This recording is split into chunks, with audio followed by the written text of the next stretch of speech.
महंगाई, बेरोजगारी, पीपीपी और तमाम ऐसे मुद्दों को लेकर किरण चौधरी भिवानी में आज शंखनाद करने जा रही हैं। एसआरके ग्रुप इन्होंने बनाया हुआ है, 3 लोग हैं इसमें, शैलजा, किरण और रणदीप सुरजेवाला। ये 3 लोग हैं जो सरकार के खिलाफ लगातार हल्ला बोल रहे हैं, उसमें चाहे सीईटी का मुद्दा हो, चाहे महंगाई हो या तमाम वो मुद्दे जो लोगों के साथ सीधा कनेक्ट कर रहे हैं। हमारे साथ बातचीत करने के लिए किरण चौधरी खुद मौजूद हैं। मैं किस तरह से आप एक बार फिर से अब भिवानी में शंखनाद कर रहे हैं और पहले करनाल देखा, फिर कैथल हुआ और आज भिवानी को चुना गया है, किस तरह से सरकार को घेरने की रणनीति बनाई आप? नहीं, इससे पहले हमने नागल चौधरी में हम कर चुके हैं जिले के अंदर, और आज जो है भिवानी के अंदर ये हो रहा है। ये देखिए आज वो हालात क्या हैं कि आज 10 साल जो हैं पूरे केंद्र सरकार के हो गए हैं, होने को हैं पूरे, और पार्लियामेंट का इलेक्शन सामने। हालात ये है कि आज के दिन हर वर्ग जो है वो बहुत बुरी तरह से त्रस्त है। सरकार जब ये बनी थी, लोगों ने बहुत दबा के जो है वोट डाली थी, बहुत उनको आशाएं थी कि सरकार से कि पता नहीं क्या कर देंगे, बहुत लंबे चौड़े वायदे करे गए थे, बहुत बड़े बड़े जुमले बोले गए थे। तो लेकिन सारा का सारा जुमले जो हैं वो अब सारे सामने झूठ जो है वो साबित होके आ गए। आज ही मैं पढ़ रही थी कि कैग की रिपोर्ट आई है, वो कैग की रिपोर्ट ने इतने बड़े बड़े घोटाले उजागर करे हैं केंद्र सरकार के, जिसमें आयुष्मान भारत एक जो है बहुत बड़ी केंद्र की स्कीम है जिसके ऊपर ये अपनी पीठ थपथपाते हैं, और ये उनसे रिलेटेड है जो आदमी बीमार है और जिसको ज़रूरतमंद है, उसका जो है 7.5 लाख आदमियों को जो है उनकी एक ही आधार कार्ड पे ऐसे कुछ है, आधार कार्ड पे एक ही मोबाइल पे 7.5 लाख हैं और एक आधार कार्ड पे 2 बन रहे हैं। तो इस तरह का जो काम होता है तो आप समझ सकते हैं कि असलियत के अंदर धरातल के ऊपर तो पूरी तरह से ये खाली एक छलावा है आम जनता के साथ, जिसको ज़रूरतमंद है उसके साथ तो छलावा हो रहा है ना, ज़बरदस्त घोटाला हो रहा है। इसी तरह से चाहे पेंशन का बात हो, वहाँ भी उसमें भी कैग ने उजागर करा है पेंशन का, फिर द्वारका एक्सप्रेसवे का करा है, और जो है मेरे ख्याल में 5-10 ऐसे हैं, एविएशन के हैं, पता नहीं क्या क्या, जो हमारे से बेसिकली रिलेटेड जो हैं, वो जो आम आदमी को है वो पेंशन का है, ये आयुष्मान भारत का है, ये सारे स्कैम्स जो हैं उजागर होने लगे हैं। अब जो है हरियाणा के अंदर बीजेपी ने हरियाणा को एक प्रयोगशाला बना के रख दी है। आधार कार्ड सबके पास है, वो आपका आइडेंटिटी है, वो आइडेंटिटी जब आपके पास है तो आपको क्या जरूरत है कि फैमिली आईडी बनाने की, है ना? पहले तो ये कहा जाता था कि आधार है तो कोई और चीज़ की जरूरत नहीं, राशन कार्ड बैठ जाएगा सब कुछ। बिल्कुल। अब आपने फैमिली आईडी बना दी, वो फैमिली आईडी आपने ऐसा बना दी कि वो फैमिली आईडी के अंदर सारे के सारे जो हैं पूरा इतना ज़बरदस्त घपला हो रहा है कि किसी की कहीं चढ़ा दी, किसी की कहीं चढ़ा दी। वो अब जो आदमी परेशान इतना हो जाता है कि हर एक परिवार के अंदर एक आदमी को निर्धारित कर दिया है कि वो जो है अपना कागज लेके अपना ठीक करवाने के लिए इधर से उधर, उधर से इधर पटकते हैं, पैसे देने पड़ते हैं। तो आप समझ सकते हैं कि इसमें जो है भ्रष्टाचार भी बढ़ता है, परेशानी तो बढ़ती है ही है। खासतौर पर बुजुर्गों के लिए जो पेंशन कट गई, किसी को मृत घोषित कर दिया, किसी को जीवित कर अब दिया, जिसको जैसे जो है राशन कार्ड काट दिए गए हैं, अब पेंशन बुढ़ापा पेंशन काट दी गई है। कहने को तो ये 5100 रुपए पेंशन की इन्होंने वायदा करा था, वो 5100 की तो बात छोड़िए, वो तो कहीं आसपास इन्होंने अब 10 साल होने को हैं वो तो आई नहीं है। लेकिन जो है इस तरह से जो है ज़रूरतमंद लोग जो हैं जिनके सारा बसर जो है वो पेंशन के ऊपर चलता है, वही पेंशन जो हैं इनकी इन्होंने काट दी है। 5100 का वाला जेजेपी का था, लेकिन बीजेपी तो कहते हैं कि हमने तो 3000 कहा था वहाँ। नहीं, ये गलत बात है। जब सरकार साझी सरकार या तो ये बोल दो अलग वो चला रहे हैं और अलग ये चला रहे हैं। जब साझी सरकार है तो ये अपना पल्ला झाड़ना, ये बहुत ही लोगों को फिर दोबारा से बेवकूफ मूर्ख बनाने की बात सोच रहे हैं, पर लोग अब मूर्ख नहीं बनते। इसी तरह से जो है केंद्र सरकार में ये बात कहा गया था कि 2022 तक किसानों की आय दुगनी कर दी। आज जो हालात जो हैं, किसान तो त्राही कर रहे हैं, महंगाई इतनी हो गई है, उसकी फसल का जो है उसको मुआवजा नहीं मिलता है। प्रधानमंत्री फसल बीमा योजना जो बनाई है, मोटे मोटे प्रीमियम ये जो है ये लेते हैं, लेकिन जब टाइम आता है मुआवजा देने का तब कुछ मिलता नहीं है। किसान जो है वो खाली हाथ बेचारा उसको अपना घर जाना पड़ता है। ऐसा भी हालात हो रहे हैं कि जबरदस्ती केसीसी कार्ड से जो है प्रीमियम कार्ड दिए जाते हैं, और जब खराबा होता है फसल का तब वो खराबे के लिए जो है वो ये कंपनियां आगे नहीं आती, ना सरकार देती, तो किसान तो मारा गया। तो चाहे डीएपी की खाद हो चाहे कुछ हो, जो 400 रुपये का कट्टा हमारे समय था वो आज के दिन मेरे ख्याल में 1100-1200 का हो रहा है। जो क्या महंगाई, ये भी बात कही थी महिलाओं को कि आपको जो है धुएं में से निकाल देंगे, वो ऐसा हालात कर दिए महिलाओं के कि सारे राज्यों के सबने ये गैस के सिलेंडर तो लिए। हमारे समय पर 400 रुपये का ऐसे कुछ आता था, 300 400 रुपये 75 जो भी। और इन्होंने क्या करना है कि वो सिलेंडर तो सबने ले लिए खुश होकर कि भाई ये हमारे को सिलेंडर मिल रहे हैं। अब वो सिलेंडर कर दिए 1150। अब 1150 का एक आम परिवार जिसके अंदर 4-5 आदमी मतलब आम होते हैं, वो 1150 रुपये का 2 सिलेंडर महीने के तो वो नहीं इस्तेमाल कर सकते।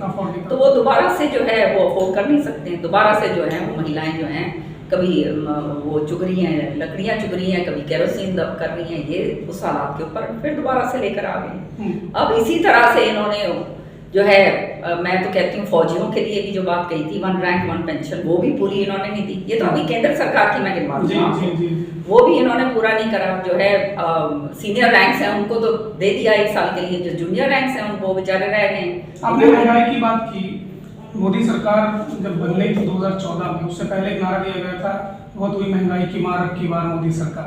तो लगता है कि 10 साल में महंगाई पर जो चोट करने की बात कही गई थी वो डबल हो गई या बढ़ गई, उससे लोगों को परेशानी। मैंने कहा ना, ये जुमले में और ये नारे देने में बहुत तेज हैं। ये जो है पेट्रोल आज के दिन अंतर्राष्ट्रीय स्तर पर सब जानते हैं, ये जो खरीदारी हो रही है वो तो बहुत सस्ते में हो रही है। हमारे समय पे तो बहुत महंगी होती थी और फिर सरकार सब्सिडाइज करके जो है पेट्रोल जो है दिया करती थी ताकि उपभोक्ता के पास जो है प्रॉब्लम ना आ जाए। लेकिन ये पहली ऐसी सरकार देखी है मुनाफाखोर कि जो बाहर से जो है सस्ता पेट्रोल आप ले रहे हो और यहाँ पे उपभोक्ता को जो उसका फायदा मिलना चाहिए वो मिल नहीं रहा, बल्कि पेट्रोल के दाम आप बढ़ाते जा रहे हो। तो जब पेट्रोल डीजल के दाम बढ़ जाते हैं तो महंगाई होगी। आपने ये देखा इस बारी जो है टमाटर जो है वो 250 रुपये किलो। टमाटर ही अगर 250 रुपये किलो हो जाएगा तरकारी के लिए तो फिर आप खाएंगे क्या? मतलब खाने का सारा रोजमर्रा का सामान जो है खाने पीने का, आम आदमी क्या खाता है? दाल रोटी खाता है, उसमें थोड़ा सा टमाटर डाल के छौंक हो जाता है, वो भी खत्म कर दिया आपने। सो हर चीज के लिए अब जो बेरोजगारों के लिए कहा था 2 करोड़ नौकरियां हर साल देंगे, ये बात कही थी लाल किले से। आज जो है वो 2 करोड़ नौकरियां हर साल कहाँ गई? कहीं नजर ही नहीं आती। आज हमारे बच्चे जो हैं इतना जबरदस्त नशे के चपेट के अंदर आ रहे हैं क्योंकि उनको अपना अंधकार, उनका भविष्य अंधकार उनको नजर आता है। तो अब वो फ्रस्ट्रेशन के अंदर ये सारा कुछ ये जो है इस तरह से हो रहा है। और ये अब जो हमारे हरियाणा के अंदर ये सीईटी का टेस्ट तो है, ये तो एक भद्दा मजाक बना के छोड़ दिया हमारे बच्चों के लिए। जिन्होंने दिया उनको बुलाया नहीं जाता, जो देने चाहते हैं वो वहाँ पे कहते हैं उनका पूरा नहीं होता, जो दे दिया है उनको पता ही नहीं है क्या हो रहा है। अब तो सेशन भी शुरू होने वाला है, 4-5 दिन रह गए, 25 तारीख से शुरू हो रहा है। तो कितनी जोरदार तरीके से ये मुद्दा आप लोग विधानसभा में उठाने वाले हैं? विधानसभा में मैंने जो है कम से कम 20-25 तो मेरे प्रश्न मैं तो बहुत काम करती हूँ। जब मैं विधानसभा, आप जानते हो, बहुत दबाव के मैं अपने ही काम करती हूँ। उसके अंदर ये सारे मुद्दे हैं, चाहे किसानों का हो, चाहे नौजवान बच्चों का बेरोजगारी का हो, चाहे मुआवजे का हो, चाहे ये हमारे जो हैं व्यापारी भाइयों का हो, सारे मुद्दों के लिए ऊपर मैंने वो calling attention motion, adjournment motion भी मैंने ये बच्चों के ऊपर मैंने दिया है सीईटी का, जिसको हम कहते हैं कॉमन एक्सप्लॉयटेशन मैं कहूँगा। आपने उसका नाम बदल? हाँ, नाम उसका ये रखना चाहिए, कॉमन एक्सप्लॉयटेशन टेस्ट। बच्चों को तो एक्सप्लॉयट करा जा रहा है। ग्रुप 56 की जो परीक्षाएं हुई थी जिसमें धांधली और कुछ आरोप लगे कि 46 प्रश्न सेम हो गए, अब क्या इस परीक्षा को रद्द करवाने के लिए विधानसभा फिर उसके बाद सड़क की लड़ाई लड़ेगी? ये बार यही चीज होती जा रही है, तो आप समझ सकते हैं कि इनकी व्यवस्था तो है ही नहीं, सरकार इनको चलानी नहीं आती। अरे ये जब क्वेश्चन जो पेपर्स हैं वो ही सही तरीके से सेट नहीं कर सकते तो क्या सरकार रहेगी? आप मुख्यमंत्री कहते हैं कि प्रश्न सेट करना हमारा काम नहीं है, ये तो हमने एक एजेंसी को दे दिया है। तो वो एजेंसी जिसको दिया है वो ऐसी एजेंसीज को कैसे दिया है ये बताइए? कौन है जिम्मेदार उन एजेंसीज को देने के लिए? यही जिम्मेदार है ना, या एजेंसी ऊपर से कूद के आ गई है अपने आप? क्या बात कर रहे हैं? लोगों को मूर्ख सोचते हैं, लोग मूर्ख नहीं है, लोग समझ चुके हैं आज के दिन हालात क्या है। आज के दिन हर आदमी, आम आदमी त्रस्त है, उसका ये हालात हो गई है कि उसके समझ नहीं आ रही है कि हम अपनी दाल रोटी किस तरह से चलाई जाए। नौकरी है नहीं, old rank, old age pension जो है। अब आप देखिए जो औरतें अपने जो है मेहंदी कलाई के ऊपर लगाती हैं, शुभ वो कहते हैं ना, उसके लिए वो लगाई जाती है, और वहाँ पे कह रही हैं हमारे को ओपीएस बहाल करो, बहाल करो। इस तरह से ये जब हालात हो गए हैं तो ये हाल दिख ही रहे हैं सामने। कानून व्यवस्था का हाल देख लो। आज के दिन कोई आदमी व्यापारी अपने दुकान के ऊपर से अपने घर रात को डर जाते हुए डरता है, कोई औरत बाहर निकलती हुई डरती है। रोज डकैतियाँ हो रही हैं, रोज चेन स्नैचिंग हो रही हैं, रेप्स, ये वो दुनिया जान के। ये क्यों होता है? लेकिन सीएम डिप्टी सीएम तो कहते हैं कि लॉ एंड ऑर्डर बहुत अच्छा कर दिया उन्होंने। लॉ एंड अगर इसको लॉ एंड ऑर्डर अच्छा कहते हैं तो फिर तो जनता ही इनको बताएगी क्या अच्छा है और क्या नहीं। ये तो इसका मतलब ये है कि वो कबूतर वाली बात है, आंखें मत करके बैठ जाओ और कह दो, कहते रहो कुछ भी। सामने जो असलियत है वो आप छुपा तो ना सकते हैं। कहते हैं कांग्रेस और चौटाला के टाइम पे ज्यादा हालत खराब थे, बहुत दंगे होते थे, इस तरह की चीजें चलती थी। उनके क्या, देखिए वो तो अपना पल्ला झाड़ेंगे क्योंकि वो इस चीज में नाकाम हो गए। जो सरकार का काम होता है व्यवस्था, वो सरकार जो है ये व्यवस्था नहीं कर पाई है। और ये सारे असामाजिक तत्व जो हैं, जब सरकार का अंकुश खत्म हो जाता है तब ये असामाजिक तत्व जो हैं वो अपने काम को अंजाम देते हैं। तो वो हालात आज के दिन हो रहे हैं। अगर सरकार मजबूत हो और सरकार के अंदर दम हो तो ये इस तरह के सामाजिक तत्वों का मतलब ही नहीं कि वो इस तरह से काम करते हैं। 2013 में प्याज एक बड़ा मुद्दा बन गया था महंगाई को लेकर। लगता है कि 2024 के चुनाव में आप लोग टमाटर को मुद्दा बना पाएंगे, 23 में मुद्दा बनाएंगे और 24 में भुना पाएंगे? आज ये सरकार के खिलाफ तो कोई ऐसी चीज ही नहीं है जो मुद्दा ना हो। सब कुछ मुद्दे ही मुद्दे हैं। भ्रष्टाचार से लेकर, महंगाई से लेकर, बेरोजगारी से लेकर, जीएसटी से लेकर, सारा कुछ जो है, मैं आपको क्या क्या नहीं गिनवाऊं, ओल्ड एज पेंशन से लेकर आपकी ये जो किसानों को लेकर और ये ओपीएस ओल्ड पेंशन स्कीम को लेकर सारे के सारे मुद्दे ही हैं। ये तो मेजर मुद्दे गिनवाए हैं, घोटाले पे घोटाले। तो अब रह क्या गया? ये 10 साल के अंदर जिस तरह से लोगों ने इनको वोट डालकर इतनी ज़्यादा सोच रखी थी कि पता नहीं हमारे लिए क्या होगा, आज के दिन वो कह रहे हैं कि हे भगवान, ऐसी सरकार तो हमने कभी देखी नहीं और ना करे कि कभी आ गया ऐसी सरकार। अब महंगाई की बात आप करते हैं, आपको लगता है कि लोग आपके साथ जुड़ रहे हैं? क्योंकि 2019 का चुनाव देखा था, एक तरफा वोट हुई और 10 की 10 लोकसभा सीधा जीत गई भाजपा, और अब की बार फिर लोकसभा चुनाव 6 महीने में होने वाले। देखो, हम विपक्ष में हैं और विपक्ष के सीनियर नेता होने के नाते हमारा काम है जनता की आवाज़ उठाना, क्योंकि प्रजातंत्र है। जनता की आवाज़ हम नहीं उठाएंगे तो कौन उठाएगा? ये तो समर्थन, ये तो जनता की आवाज़ उठाएंगे, ये तो जनता के विरुद्ध के अंदर सारा काम कर रहे हैं। अब समर्थन के लिए जो है हम ये सारे काम कर रहे हैं। और आज आप देखिएगा सड़कों के ऊपर 10-15 हज़ार आदमी होगा, वहाँ पे आप जाके देखिएगा।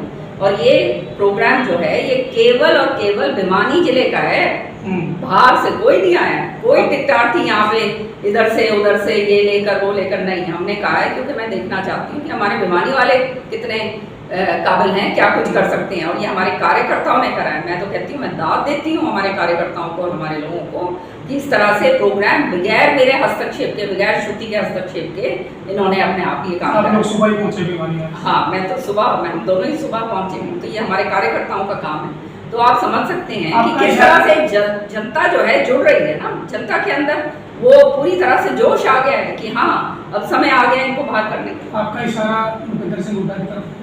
नहीं, मेरा इशारा किसी की तरफ नहीं है। मैं अपना काम अपने आप हमेशा करती आई हूँ और लोगों ने हमेशा देखा है ईमानदारी के साथ करते हैं। कोई लारे लपे नहीं देते, किसी को फालतू की थापी नहीं देते कि भाई तेरे को भी टिकट दिलवा देंगे, तेरे को भी दिलवा देंगे। वो काम हमारा नहीं है। हम कांग्रेस पार्टी के समर्पित सिपाही हैं और कांग्रेस पार्टी का काम करते हैं। कौन कर रहा है? ईमानदारी के साथ। नहीं, हम नहीं कर रहे, कोई कर रहा होगा तो जो करता होगा, तो जनता देखती है क्या है हो रहा है और क्या नहीं हो रहा। कल विपक्ष आपके समक्ष हिसार में कार्यक्रम था, यहाँ से 60 किलोमीटर दूरी पर बड़ी संख्या में लोग भी पहुंचे। आपने इशारा भी किया कि टिकटार्थियों को एक तरह से बुलाया गया वहाँ पर।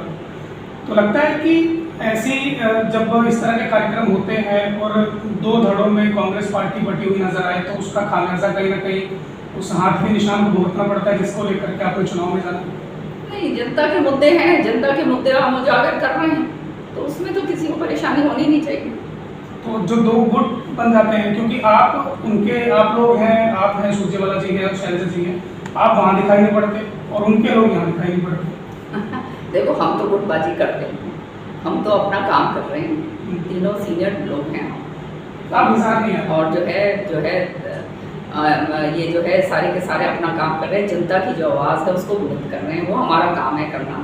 क्योंकि कांग्रेस पार्टी के समर्पित नेता होने के नाते ये काम जो है हम कर रहे हैं। ये श्रुति का पार्लियामेंट रहा हुआ है ये क्षेत्र, तो ये यहाँ पर जो है पूरी की पूरी चौधरी बंसीलाल जी का, और उसका वैसे तो सारे हरियाणा में ही है, पर यहाँ पर है तो वो अपना काम हम कर रहे हैं। जगह जगह पर हमने तय करा है कि हर एक ज़िले के अंदर हम ये करेंगे। अब 6-7 ज़िले तो 6 ज़िले तो मैं पर्सनली किरण कार्यकर्ताओं के द्वार के जरिए प्रोग्राम्स जो हैं मैं 6 ज़िले कवर कर चुकी हूँ, है ना। और ये अब ये एक्स्ट्रा जो हैं ये हम ये प्रोग्राम्स जो हैं जो मुद्दे लेकर और फिर उनको जनता तक लेकर जाना, ये हम तीनों ने बेड़ा उठाया है। और मैं समझती हूँ जब जनता भी देख रही है कि हम किस तरह से समर्पित होकर काम कर रहे हैं, बेबाकी से हम तीनों आवाज़ उठाते हैं, तो इसका फ़ायदा कांग्रेस पार्टी को आए। आप 3 ही क्यों, आपको लोग 5-6 क्यों नहीं? भूपेंद्र सिंह हुड्डा नहीं है, अजय जो हमारे साथ जी नहीं है, जो हमारे साथ जुड़ना चाहते हैं किसी को मनाही थोड़ा है, कोई है। अच्छा, हिसार की रैली में क्या आप लोगों को न्योता था? 9वीं लोकसभा की विपक्ष आपके समक्ष रैली थी? नहीं, मेरे को हमारे को किसी को मेरे ख्याल में न्योता नहीं दिया। नहीं। तो आप उसको कांग्रेस पार्टी का कार्यक्रम मानते हैं या एक दूसरे समूह का कार्यक्रम? कांग्रेस के लोग कर रहे हैं तो कांग्रेस का ही मानेंगे हम तो। रोहतक में आखिरी कार्यक्रम होना है, तो क्या वहाँ अगर न्योता मिलता है तो आप जाएंगे?